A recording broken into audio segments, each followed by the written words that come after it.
मेरा भाई थोड़ा अजीब था। इसके जिस्म में लड़कियों वाली लचक थी, लेकिन वह अपने आप को लड़कों के तरीके से रखता। शाम को देर से घर आता तो मैं परेशान हो जाती। एक दिन पूछा तो कहने लगा मैं दो काम करता हूँ। मुझे हैरत हुई, हमें इतने पैसे की ज़रूरत तो ना थी।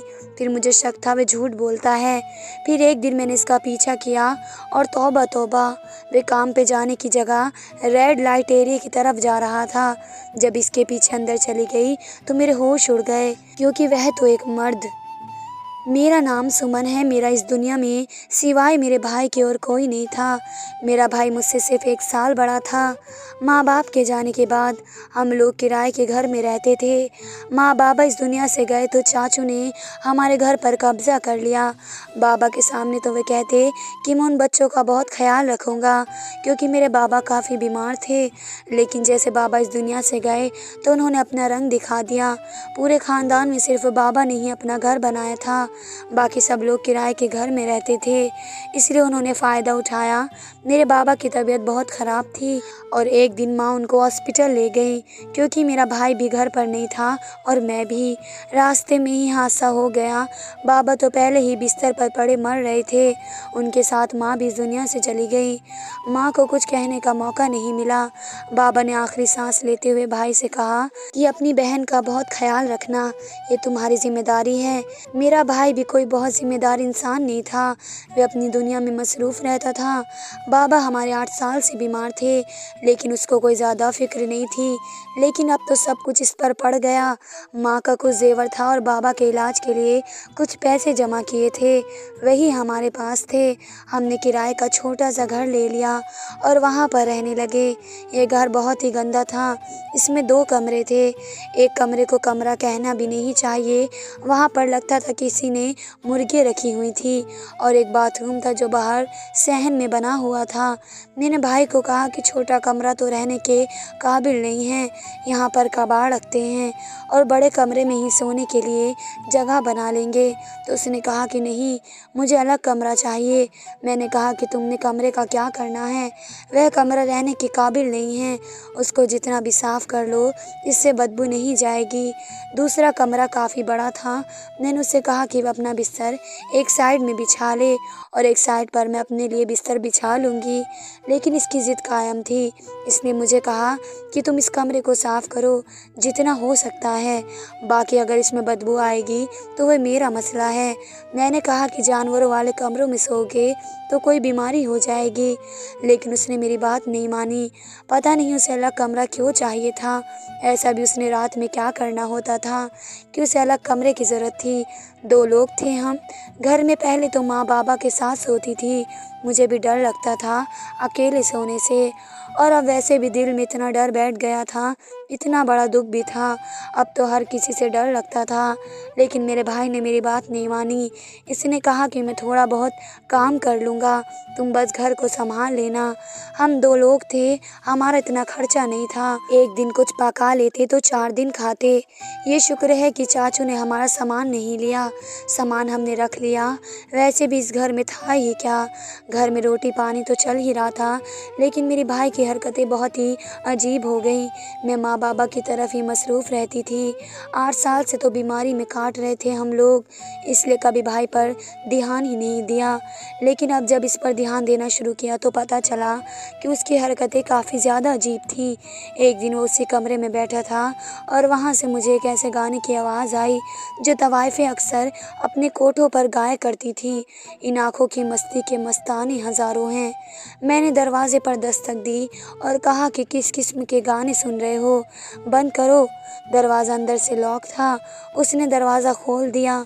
मैंने कहा कि दरवाज़ा लॉक करने की क्या ज़रूरत है, तो कहने लगा कि गलती से हो गया। मैंने कहा कि माँ बाबा को इस दुनिया से गए हुए 2 महीने भी नहीं हुए और तुम गाने लगा कर बैठे हो। तो कहने लगा कि ये गलती से लग गया था, इसी को हटा रहा था कि मेरा फ़ोन हैंग हो गया और गाना हट नहीं रहा था। मैंने कहा कि किस किस्म के औरतों वाले गाने सुनने की आदत है इसको। मैंने इसे कहा कि तुम इस तरह मत किया करो। उसने मुझे थोड़ा गुस्से से कहा कि ठीक है दादी माँ, अब तो तुम्हारी बात ही माननी पड़ेगी, मेरे सर पर सवार हो गई हो। मैंने कहा कि सवार होने की बात नहीं है, जो बात गलत है वे गलत है। हमारे दोनों माँ बाप इस दुनिया से चले गए हैं, ये हमारे लिए कुछ छोटा दुख नहीं है, और तुम हो कि तुम्हें गाने सुनने की पड़ी है। उसने कहा कि तुम जो रो रही हो वही काफ़ी है, तो मैं क्या करूं, तुम्हारे आंसू नहीं रुक रहे।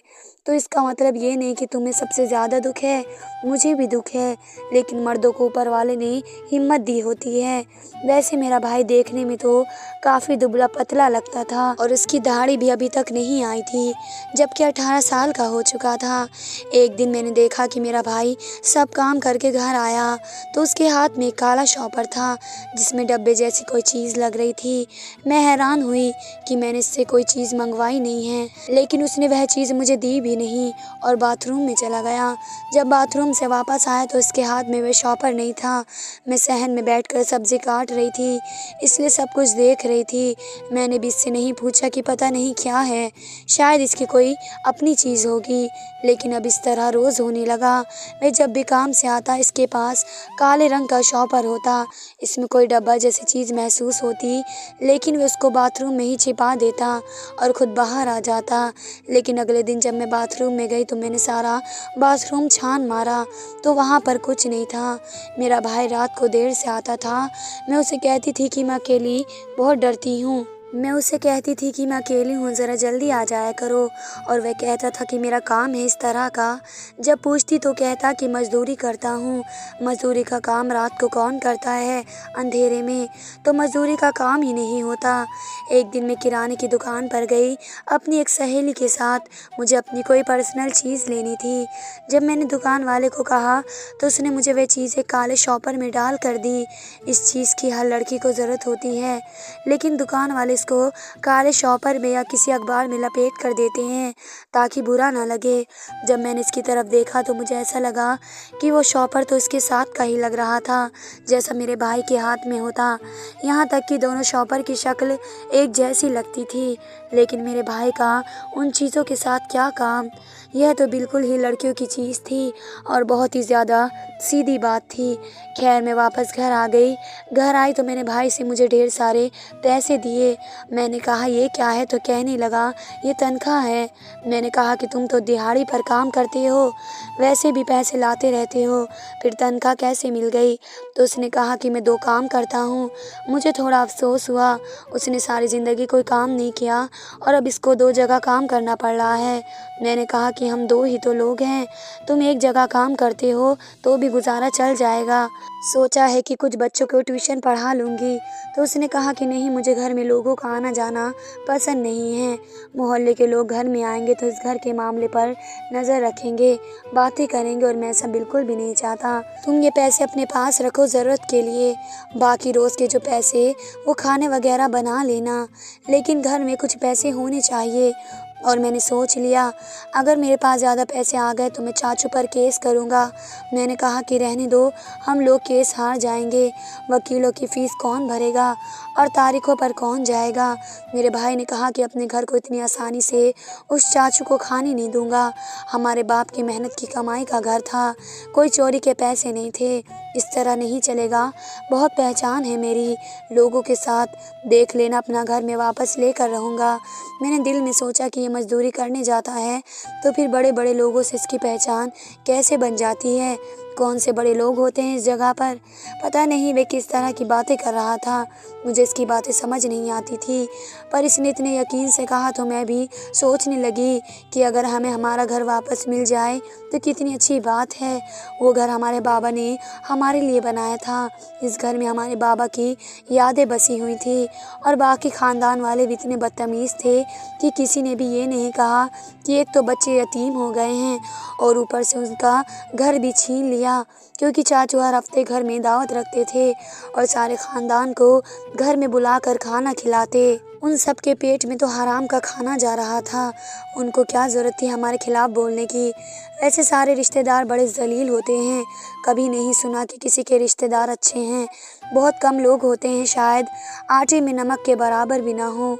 लेकिन हमारा चाचा तो हमारे लिए शैतान इब्लीस बन गया।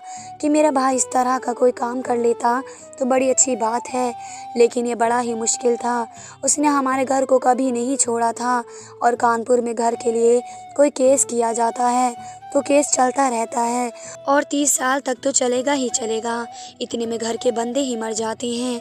मैंने इन सब बातों को अपने दिमाग से निकाल लिया, और रोज़ की तरह एक दिन मेरा भाई फिर से एक शॉपर बाथरूम में लेकर चला गया। उस दिन तो मुझे बहुत ज़्यादा गुस्सा आ गया और मैं तंग आ गई। मैंने कहा कि ये कौन सी चीज़ लेकर जाता है, क्योंकि शक तो वैसे ही इंसान को कहीं का नहीं छोड़ता, और वह भी अपने भाई के बारे में। और ऐसा काम जो आपके घर में हो रहा हो। मैंने अपने भाई से बात कर ली कि जब तुम बाथरूम में गए थे तुम्हारे हाथ में काले रंग का शॉपर था, वापस आए तो ऐसा नहीं था। कहने लगा नहीं, मेरे हाथ में तो कुछ भी नहीं था। मैंने कहा कि झूठ नहीं बोलो, आज की बात नहीं है, मैं काफ़ी दिनों से ये बातें देख रही हूँ, क्या हो रहा है और शॉपर के अंदर क्या है, कहीं तुम कोई गलत काम तो नहीं कर रहे हो। तो उसकी शक्ल अजीब सी हो गई और चेहरे का रंग उड़ गया। कहने लगा कि नहीं, ऐसा कुछ भी नहीं है, और मैं तुम्हारे लिए इतनी मुश्किल से 2 जगह काम करके पैसे कमाता हूँ, और तुम मुझ पर इल्ज़ाम लगा रही हो कि मैं कोई गलत काम कर रहा हूँ। तुम्हारी शादी नहीं करनी है क्या? मुझे भी थोड़ी शर्मिंदगी हुई कि हो सकता है कि बेचारा सच कह रहा हो। मैंने कहा कि अच्छा ठीक है, इस तरह की बातें नहीं करूँगी, लेकिन अगर तुम कोई गलत काम कर रहे हो तो मत करो। हमारे बाबा ने सारी ज़िंदगी हमको हराम नहीं खिलाया। मेरे भाई ने अपना सर पकड़ लिया और खाना छोड़कर वहाँ से चला गया। मैं इससे कोई भी बात करती तो मेरी बात का जवाब भी नहीं देता था। एक दिन हम लोग साथ बैठे थे, जब मैंने अपने भाई की शक्ल देखी तो मैं हैरान रह गई। मेरे भाई की आंखों में सुरमा लगा हुआ था, लेकिन ये सिर्फ इसकी आंखों के अंदर नहीं बल्कि आसपास भी लगा हुआ था, और पलकों के अंदर भी कोई काली काली चीज़ फंसी हुई थी। ऐसा लगता था इसने अपनी आंखों का मेकअप किया था और फिर उसको ठीक तरह से धोया नहीं। मैंने कहा कि तुम्हारी आंखों को क्या हुआ? तो वह घबरा गया और अपनी आंखें मल मल के साफ करने लगा। कहने लगा मैं मिट्टी वाली जगह पर काम करता हूँ, आंखों में जलन हो रही थी। एक दोस्त ने कहा कि सुरमा लगा लो, सुरमे में बड़ी ताकत होती है और वैसे भी आंखें साफ होती हैं, तो वही लगा हुआ होगा। मैं भी कोई पागल नहीं थी, सारी ज़िंदगी मेकअप की चीज़ों के साथ ही गुजारी थी। सुरमा या काजल में फ़र्क होता है। सुरमा हल्का होता है, वह कभी भी आँखों की इस तरह से नहीं फैलता, पलकों के नीचे ही होता था। शायद मेरे भाई ने काजल लगाया था और मस्कारा भी, लेकिन वह ऐसा क्यों करेगा? पता नहीं, शायद मैं ही पागल हो गई थी। माँ बाबा के जाने के बाद मैंने अपने आप के बारे में भी नहीं सोचा। अजीब सा दिमाग हो गया था मेरा। ऐसा लगता था कि वे गए नहीं हैं, अभी भी इस दुनिया में हैं। अचानक से मुझे आवाज़ देंगे और कहेंगे कि बेटी हमारे लिए चाय बना लो, लेकिन जब आसपास देखती तो कोई भी नहीं होता। इसलिए मेरे दिमाग की हालत तो वैसे ही नॉर्मल नहीं थी। मैंने भी इस मामले पर ज़्यादा गौर नहीं किया, लेकिन इसके बाद जो हुआ वे बात नज़रअंदाज करने के काबिल नहीं थी। एक रात मैं सुकून से अपने कमरे में सो रही थी, जब मुझे अचानक से कुछ अजीब आवाज़ें आने लगी। ये 2 तरह की आवाज़ें थी। पहली आवाज़ तो किसी के गाने की थी, और ये गाना फिर से इसी तरह का था जैसे किसी ने नाचने के लिए लगाया हो। और दूसरी आवाज़ ज़मीन पर धमक की थी, जैसे कोई ज़मीन पर छलांग मार रहा है, जिसकी वजह से ज़मीन से आवाज़ हो रही है। और जब मैं कमरे से बाहर आई तो मैंने महसूस किया एक तीसरी आवाज़ भी आ रही थी, जो कि शायद किसी घुंघरू की थी। यानी कि साफ बात ये थी कि कोई रात के 2 बजे एक बेहुदा सा गाना लगाकर, पैरों में घुंघरू पहनकर रात के इस वक्त डांस कर रहा था। मैं हैरान थी कि कौन हो सकता है। आसपास के घरों में तो इस तरह का कोई भी नहीं रहता।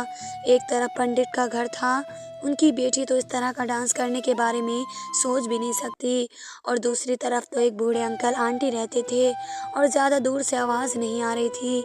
मैं भी नींद में थी, मेरा सर घूम रहा था, लेकिन जब मैं अपने भाई के कमरे की तरफ गई तो मेरे कदमों तले ज़मीन निकल गई, क्योंकि आवाज़ वहीं से आ रही थी और साफ साफ आ रही थी। मैं तो ये सोचने से भी काँप रही थी कि मेरा भाई रात के इस टाइम इस तरह से डांस कर रहा था, वह भी घुंघरू पहन के। क्या मजाक हो रहा था? कहीं मैं नींद में तो नहीं थी? मैंने दरवाजे पर दस्तक देना शुरू कर दिया और कहना शुरू कर दिया, क्या तमाशा लगा रखा है? थोड़ी देर के बाद म्यूज़िक बंद हो गया। इसका मतलब कि वहीं से आवाज़ आ रही थी और आधे घंटे बाद मेरे भाई ने दरवाज़ा खोला और वह इस तरह से पेश आ रहा था जैसे नींद से जागा है। मैंने कहा कि तुम क्या कर रहे थे? डांस कर रहे थे। तो कहने लगा कि तुम्हारा दिमाग ख़राब है, मैं क्यों डांस करूँगा? मैंने कहा कि मैं कोई लड़की हूँ जो डांस करूँगा? मैंने कहा कि मैंने खुद आवाज़ सुनी है। इसने कहा कि मैंने अपने फ़ोन पर गाना लगाकर शायद छोड़ दिया था, इसकी आवाज़ होगी, और खुद में सो गया। लेकिन डांस कौन करेगा इस टाइम? क्या पागल हो गई हो? जाओ मुझे सोने दो। इसने मेरे मुँह पर दरवाज़ा बंद कर दिया। ज़ाहिर है इसके दिल में चोट था, क्योंकि इसने मेरी बात ही नहीं सुनी और मुझे वहाँ से दफ़ा कर दिया। मैं अपने घर में अपने कमरे में आ गई और 2 घंटे तक तो मुझे नींद नहीं आई। सोचती रही कि वह झूठ कह रहा था, कुछ न कुछ तो करना ही था। मेरा भाई किस किस्म की हरकतें कर रहा था। मेरी माँ भी मेरे भाई को कहती थी कि अपने अंदर कोई मर्द वाली बात पैदा कर। बोलता है तो ऐसा लगता है कोई लड़की बोल रही है। पैसे भी नहीं कमाता, तेरे अंदर तो मर्दों वाली बात भी नहीं है। अब तो मेरा भाई अच्छे भले कमा रहा था, पर अभी भी उसके अंदर मर्दों वाली कोई नहीं थी। मेरे भाई का एक भी काम ठीक नहीं था। इसके घर आने का कोई टाइम नहीं था। कभी आता कभी नहीं आता। कभी मेरे जागने से पहले चला जाता तो कभी मेरे सोने के बाद आता। कभी कभी तो मैं इसको 2 दिन तक देखती भी नहीं थी। खाने का पूछती थी तो कहता खा लिया। कभी कभी मेरे लिए बहुत अच्छा खाना लाता जो देखकर बना हुआ खाना लगता था। इसके अलावा इसकी अजीब हरकतें थीं। रात को उठकर नाचना। कभी इसके चेहरे पर मेकअप लगा होता, कभी वह बाथरूम में कोई चीज़ लेकर चला जाता। मैंने इससे पूछ कर भी देख लिया, इस पर नज़र भी रखी, सब करके देख लिया, लेकिन कुछ समझ नहीं आ रही थी। फिर अपनी दोस्त को ये सब कुछ बता दिया। इसने कहा कि मेरे कज़िन है जो सीसीटीवी कैमरे का काम करता है। तुम एक काम करो, तुम उसकी मदद से बाथरूम में कैमरा लगा लो छत के साथ, क्योंकि ये जाता तो बाथरूम में है ना वो चीज़ लेकर, फिर पता चल जाएगा कि क्या कुछ हो रहा है। एक कड़ी भी तुम्हारे हाथ में आ गई तो सारी कहानी सामने आ जाएगी। मैंने उससे कहा कि उस कज़िन को मेरे घर लेकर आ जाओ। मेरा भाई घर पर नहीं था। मैंने अपनी दोस्त की मदद से बाथरूम में एक सीसीटीवी कैमरा फिट करवा दिया और उसके ये भी कहा कि इसकी रिकॉर्डिंग आपको आपके फ़ोन पर मिल जाएगी, लेकिन ये बहुत महंगा वाला कैमरा है। मैं 2 दिन बाद आकर ले जाऊंगा। मैंने कहा कि ज़रूर आप ले जाइएगा, मुझे इसकी ज़रूरत नहीं है, बस 2 दिन का ही काम है। कैमरा फिट हो गया और मुझे भी समझा दिया गया कि किस तरह से वीडियो मेरे फ़ोन में आएगी और मुझे फिर किस तरह उसे डाउनलोड करना है। मेरा भाई अगले दिन फिर से वह शॉपर लेकर बाथरूम में गया। इस बार मैंने देख लिया, लेकिन मैं वहाँ से गायब हो गई ताकि वह बिल्कुल ही बेफिक्र हो जाए, और इसने बाथरूम में 2 घंटे लगाए। हर बार की तरह वह बाथरूम में काफ़ी देर लगाता था। इसके बाद वहाँ से चला गया। इस बीच मैंने ये भी सोचा कि मैं इसके कमरे की तलाशी लूँगी, क्योंकि अभी वीडियो मेरे फ़ोन में आने में कुछ वक्त था। मैंने उसके कमरे में तलाशी ली तो वहाँ पर मुझे मेरी ही कोई चीज़ मिली जो मेरी काफ़ी ज़्यादा ज़ाती चीज़ थी। इसके अलावा मुझे कुछ मेकअप का सामान भी मिला और कुछ ऐसी मैगज़ीन मिली जिसमें लड़कियां बनी हुई थी और उन लड़कियों के कपड़ों के ऊपर निशान लगे हुए थे। जैसे हम लोग कोई सूट देखते हैं तो इस पर निशान लगा देते हैं और सोचते हैं किस तरह का सूट बनवाएंगे। इसके बाद मुझे नोटिफिकेशन मिली कि वीडियो आ गई है। मैं बड़ी परेशान थी क्योंकि मुझे समझ नहीं आ रहा था कि इस वीडियो में क्या होगा। जब वीडियो मैंने देखी तो मेरे कदमों तले ज़मीन निकल गई और आंखों से आंसू जारी हो गए। मेरा भाई बाथरूम में आया और उसने इस शॉपर के अंदर से एक ऐसी चीज़ निकाली जो सिर्फ लड़कियां इस्तेमाल करती हैं और उसको अपने जिस्म पर पहन लिया और फिर इसके अंदर भी कोई चीज़ रखी, यानी कि वैसी चीज़ थी जिससे उसका सीना उभरा हुआ लग रहा था। इसके बाद उसने अपने आप को स्वेटर के अंदर छुपा लिया और वह चीज़ भी अपने साथ ही ले गया, यानी कि इस शॉपर में ये था। इसका मतलब कि मेरा भाई लड़की बनता था, लेकिन क्यों, क्या करता था वह लड़की बनकर? वह तो लड़का था, इसे लड़की बनने की क्या ज़रूरत थी? मैं परेशान हो गई थी, मुझे समझ नहीं आता मैं क्या करूं। अब मेरे दिमाग में सारी बातें आ गई और मुझे मेरे सारे सवालों के जवाब मिल गए। मेरी दोस्त ने ठीक कहा था कि एक बात के बारे में पता चल गया तो बाकी बातों के बारे में पता चल जाएगा। मेरा भाई लड़की बनकर आधी रात को डांस करता था। इसके कमरे में मेरी ही कुछ ऐसी चीज़ें थीं जो मेरे सामान से गायब हो गई थी, लेकिन मैंने अपने भाई से नहीं पूछा क्योंकि मुझे शर्म आती थी इससे पूछते हुए। साथ ही सोचती कि इसको क्या पता कि मेरी चीज़ें कहाँ गई हैं। मैं बहुत ज़्यादा परेशान थी। रात हुई तो भाई घर पर आ गया और मैंने इसका पीछा किया क्योंकि वह कहने आया था कि मैं कहीं जा रहा हूँ। मैं इसका पीछा करती करती जा रही थी।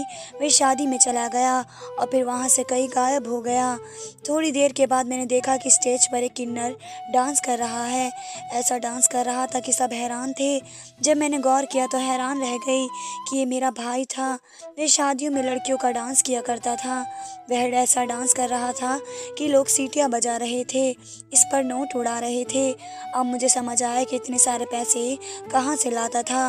मैं बुरी तरह रोने लगी और मुझसे ये मंजर देखा नहीं गया। मैं वापस अपने घर आ गई और अपने भाई से इसी बारे में कोई बात नहीं की। अगली सुबह उसने मुझे कहा कि एक बहुत बड़ा आदमी है जिसने मैंने बात कर ली है, इस महीने के अंदर घर वापस मिल जाएगा। वे सिर्फ फ़ोन करवाएगा, हमारे चाचा को देखना, आधी रात को घर छोड़कर भाग जाएगा। जाहिर है ये बड़े बड़े आदमी भी ऐसी शादियों में आया करते थे जिनके साथ मेरा भाई रिश्ता बनाकर फिर अपना काम निकलवा लिया करता। मैं खामोश हो गई क्योंकि मैं कुछ नहीं कह सकती थी। मैं अपने भाई को नहीं बताना चाहती थी कि मुझे इसका राज पता चल गया है क्योंकि कुछ भी नहीं हो सकता था और मैं कुछ नहीं कर सकती थी। इसके लिए सिर्फ इतना कर सकती थी कि उसको ये सब कुछ पता ना लगे कि मैं सब कुछ जान गई हूँ। मैं सिर्फ इसको शर्मिंदगी से बचा सकती थी। उसने उस महफिल से खुद ही बचना था लेकिन वह बच नहीं पाया। 2 महीने बाद हमारा घर वापस मिल गया। मेरे भाई ने किसी बड़े आदमी से मेरे चाचा को फ़ोन करवाया कि इस घर से निकल जाओ, नहीं तो तुमको और तुम्हारे सारे ख़ानदान को जान से मार देंगे। वो वहाँ से चला गया और हमें हमारा घर वापस मिल गया। मेरे भाई ने मेरे लिए दहेज की चीज़ें बनाना शुरू कर दी और फिर मेरे लिए कोई रिश्ता तलाश कर लिया। 2 हफ्ते बाद मेरी शादी थी। अच्छा है कि मैं इस घर से चली जाऊंगी क्योंकि मैं ये सब कुछ बर्दाश्त नहीं कर सकती। इसके बाद मेरा भाई चाहे जो भी करे, इसकी अपनी ज़िंदगी है क्योंकि वह इस महफिल में मर्द बनकर नहीं रह सकता है। इसकी ज़िंदगी बहुत मुश्किल है, बस इसको उसके हाल पर छोड़ सकती हूँ। और मैंने उसे आज तक पता चलने नहीं दिया कि मैं उसका राज जान चुकी हूँ। इसके बाद भी मुझे घर में गाने बजने की आवाज़ आई। इसके बाद भी मैंने उसके हाथों में अजीबोगरीब चीज़ें देखी लेकिन कभी भी एहसास तक नहीं होने दिया कि मुझे सब कुछ पता है। मेरी शादी हो जाएगी, मैं अपने घर चली जाऊंगी। इसके बाद भी अपने भाई के लिए ऊपर वाले से दुआ ही करूंगी क्योंकि मेरा भाई जिस चीज़ में फंस चुका था वह बहुत मुश्किल ज़िंदगी थी। लेकिन जो कुछ भी मेरे भाई ने किया वह अपने घर के लिए और मेरी शादी के लिए किया, इसलिए मुझे अपने भाई पर कोई शर्मिंदगी नहीं होती। धन्यवाद दोस्तों।